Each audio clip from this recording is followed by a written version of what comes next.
शुभ सकाळ पिलाମାନେ ଆଜି ଆମେ ପଞ୍ଚମ ଶ୍ରେଣୀ ସାହିତ୍ୟ କୁସୁମ ବହିର ଦଳପତି ପଦ ତୁମକୁ ସାଜେ କବିତା ବିଷୟରେ ପଢ଼ିବା।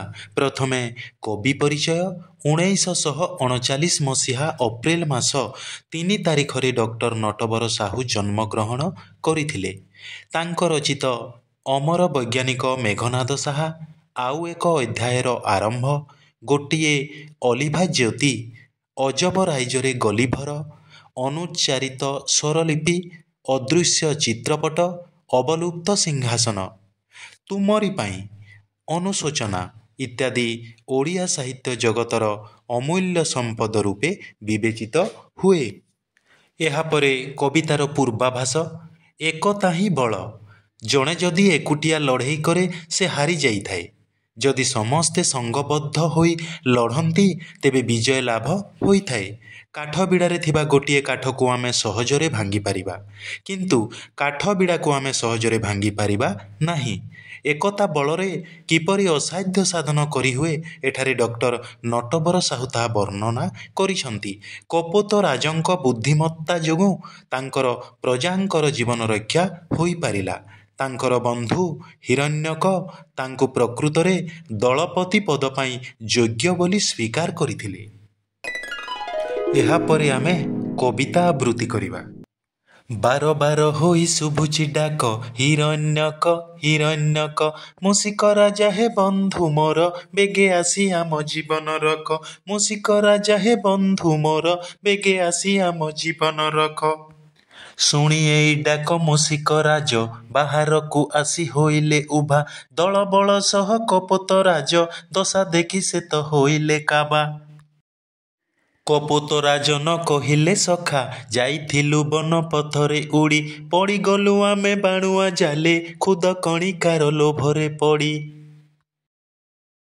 ନଥିଲା ଉପାୟ ଆମର ଆଉ, ପରାଣ ବିକଳେ ସରବେ ମେଳେ। ଜାଲ ସହିତରେ ଆସିଛୁ ଉଡ଼ି, ମରଣର ଭୟ ଦେବାକୁ ଟାଳି।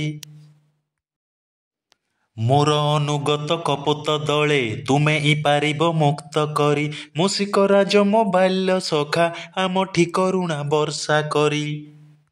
ଏହା ଶୁଣି ସାରି ହିରଣ୍ୟକ ବନ୍ଧୁ ନିକଟକୁ ଗଲେ ସେ ଧାଇଁ। ଜାଲ କାଟି ନିଜ ମିତଙ୍କୁ ଆଗ, ବନ୍ଧନୁ ମୁକତି କରିବା ପାଇଁ। ଏହା ଦେଖି ତହୁଁ କପୋତ ରାଜ ମିତଙ୍କୁ କହିଲେ ବିନୀତ ହୋଇ। ପରଜାଙ୍କୁ ଆଗ ମୁକ୍ତ କର, ମୋ ଫାଶ କାଟିବ ଶେଷରେ ଭାଇ। ହିରଣ୍ୟକ ହସି କହିଲେ ସଖା, ଅଳପ ଶକତି କ୍ଷୀଣ ମୋ ଦେହ। ସବୁ କପୋତର କାଟିବି ଫାଶ, କିପରି ପାରିବି ତୁମେ ଯେ କୁହ। ତୁମେ ଦଳପତି ବନ୍ଧୁ ମୋର, ପହିଲେ ତୁମକୁ ଦେବି ମୁକତି। ତାପରେ କାଟିବି ପାରିବି ଯେତେ, ଦେହେ ଥିବା ଯାଏ ମୋର ଶକତି। ଆଶ୍ରିତ ଜନ ରକ୍ଷା ପାଇଁ, ଦଳପତି ସିନା ସାଜିଛି ମୋହି। ତାଙ୍କ ପାଇଁ ପଛେ ଜୀବନ ଯାଉ, ସେଥିପାଇଁ ମୋର ଭାବନା ନାହିଁ। କପୋତ ରାଜନ ବଚନ ଶୁଣି, ହିରଣ୍ୟକ ହସି କହିଲେ ତେଜେ। ଆଦରସ ତୁମ ଧନ୍ୟ ସଖା, ଦଳପତି ପଦ ତୁମକୁ ସାଜେ। ତେବେ ପିଲାମାନେ କବିତାଟି ତ ଶୁଣିଲ, ଏବେ କବିତାର ସାର କଥା ବିଷୟରେ ଜାଣିବା। କପୋତ ରାଜଙ୍କର ପିଲାଦିନର ସାଙ୍ଗ ହେଉଛନ୍ତି ମୂଷିକ ରାଜ ହିରଣ୍ୟକ। ଦିନେ କପୋତ ରାଜ ତାଙ୍କ ଦଳ ସହିତ ଶିକାରୀର ଜାଲରେ ଛନ୍ଦି ହୋଇଯାଇଛନ୍ତି।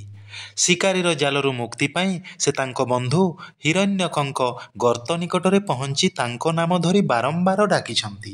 କପୋତ ରାଜ ତାଙ୍କ ବନ୍ଧୁଙ୍କୁ ସବୁ କପୋତଙ୍କର ଜୀବନ ରକ୍ଷା ପାଇଁ ଅନୁରୋଧ କରିଛନ୍ତି। ନିଜ ବନ୍ଧୁଙ୍କ ଡାକ ଶୁଣି ମୂଷିକ ରାଜ ବାହାରକୁ ଆସିଛନ୍ତି।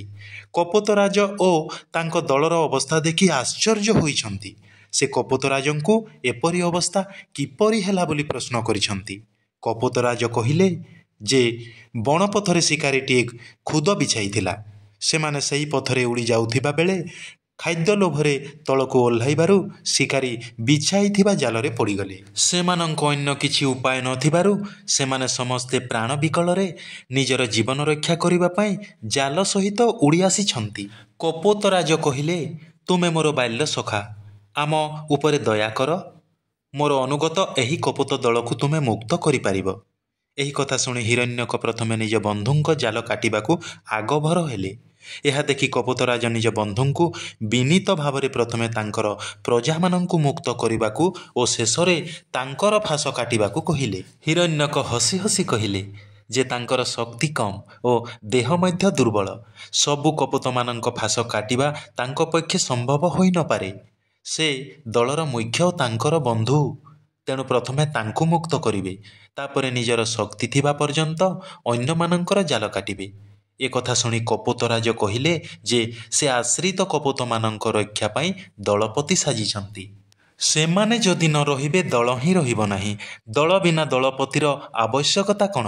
ସେମାନଙ୍କ ପାଇଁ ତାଙ୍କର ଜୀବନ ଚାଲିଗଲେ ମଧ୍ୟ ଦୁଃଖ ନାହିଁ। କପୋତରାଜଙ୍କର କଥା ଶୁଣି ହିରଣ୍ୟକ ହସିଲେ। ତାଙ୍କ ଆଦର୍ଶ ପାଇଁ ତାଙ୍କୁ ଧନ୍ୟବାଦ ଦେଲେ। ଦଳପତି ପଦ ପାଇଁ ତାଙ୍କ ସଖା କପୋତରାଜ ପ୍ରକୃତରେ ଯୋଗ୍ୟ ବୋଲି ସ୍ୱୀକାର କଲେ। ବାସ୍ତବରେ କବିଙ୍କ ବର୍ଣ୍ଣନା ଖୁବ୍ ହୃଦୟସ୍ପର୍ଶୀ।